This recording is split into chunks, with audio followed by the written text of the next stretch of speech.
Merong 3-team trade na posibleng mangyari dito sa Barangay Ginebra, kasama na itong NLEX Road Warriors at itong Converge Fiber Xers. Ang balita kasi ngayon, mukhang ito raw NLEX Road Warriors ay interesado nang i-trade yung iba nilang players bukod dito kay JV Mocon at Enoch Valdez. Baka daw pati itong si Anthony Semerad ay i-trade na at mukhang interesadong Magnolia na makuha to. Baka daw ang mangyari dito, si Anthony Semerad mapunta dito sa Magnolia, si Rom De La Rosa naman dito sa Converge Fiber Xers, at pagdating naman dito sa NLEX Road Warriors, ang makukuha nila ay ito si JL De Los Santos. So parang ganyan daw yung initial na reports, at yung sa NLEX baka daw si JL De Los Santos at samahan ng second round draft pick. Pero sa Magnolia si Anthony Semerad. Sa tingin ko kung Semerad at De La Rosa ang lalabas na palitan dito, okay na yan para dito sa Magnolia. Dahil si Semerad mas matangkad yan at mas consistent na scorer. Isa pa no, physical defender itong si Semerad, kaya siya pwede talaga na magamit nitong si Coach L.A. Tenorio pangguardia do sa mga scorers ng kalabang team, maski na doon sa mga import pagdating ng Governor's Cup. Kaya magiging okay na acquisition itong si Anthony Semerad para dito sa Magnolia Hotshots.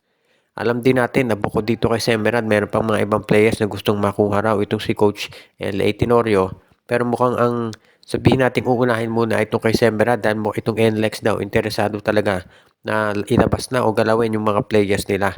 Kaya wag na tayong magulat kung sakasakali nga na itong si Semerad ay i-trade na nitong NLEX Road Warriors at itong Magnolia ang kumuha dyan.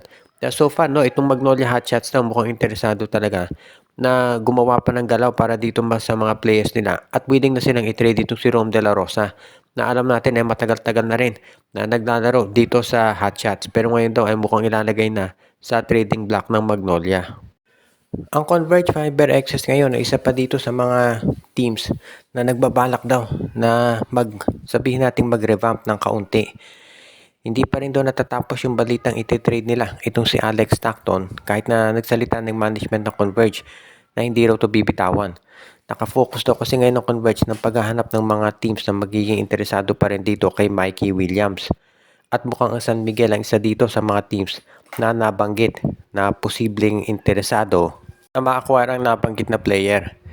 Alam natin na itong si Wamit Yongson hindi na ginamit doon sa Game 5 at parang lumalakas na yung mga spekulasyon na baka ito'y pakawala na ng SMP o i-trade na para nga makuha itong si Mikey Williams.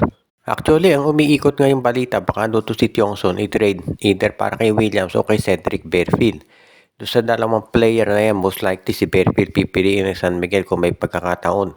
Kung ikaw naman ang Converge, pwede mo namang i-trade si Mikey sa Phoenix dahil isa pa raw yan doon sa mga teams na baka magka-interesa na sabing guard.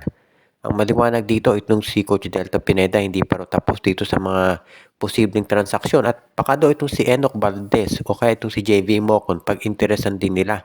Of course, Calvin Abueva, alam natin, isa yan doon sa mga pupwedeng mga players na kunin din daw nitong Fiber Xers. So maraming mga iba't ibang mga players na pwede silang magamit.